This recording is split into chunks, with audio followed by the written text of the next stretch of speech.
Angin kencang melanda sejumlah rumah maupun kios di wilayah Gampong, Jawa Lama, Kecamatan Banda Sakti, Lokseumawe pada Selasa 24 Januari dini hari. Setidaknya ada 33 unit bangunan baik rumah maupun kios tempat berdagang.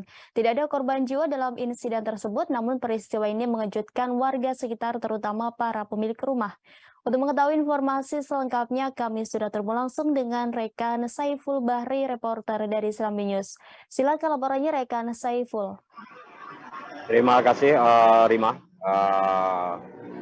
Dapat laporkan dari Kota Luxmawe, Provinsi Aceh, bahwa pada Selasa 24 Januari 2023 sekitar pukul 2 dini hari, sekitar di 33 bangunan baik itu berupa rumah ataupun kios pedagang itu rusak akibat diterjang angin kencang.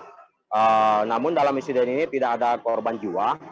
Namun ya, perlu saya jelaskan juga dulu, 1 jam sebelum insiden tersebut, memang Kota Luxmawe dan sekitarnya sedang dilanda hujan lebat beserta angin kencang, sehingga pada pukul 2 dini hari tersebut tiba-tiba masyarakat dihebohkan dengan suara seng yang berterbangan, sehingga sempat membuat masyarakat di sekitar lokasi tersebut heboh.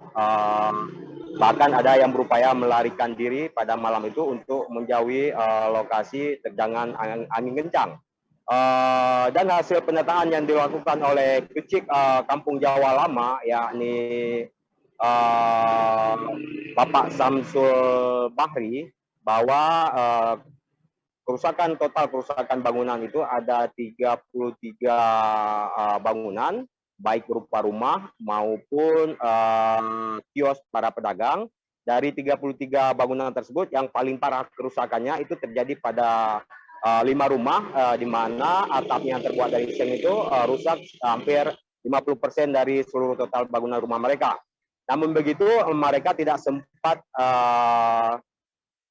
mengungsi, namun masih ada sisa bangunan yang bisa digunakan untuk mereka tempati. Dan menurut Kecik Kampung Jawa Lama juga, yakni Bapak Samsul Bahri, insiden ini sudah dilaporkan ke pemerintah Kota Luxmawe melalui Dinas Sosial, dan informasinya kemarin sore Dinas Sosial juga sudah turun ke lokasi untuk menyalurkan bantuan masa panik. Terima kasih sudah nonton.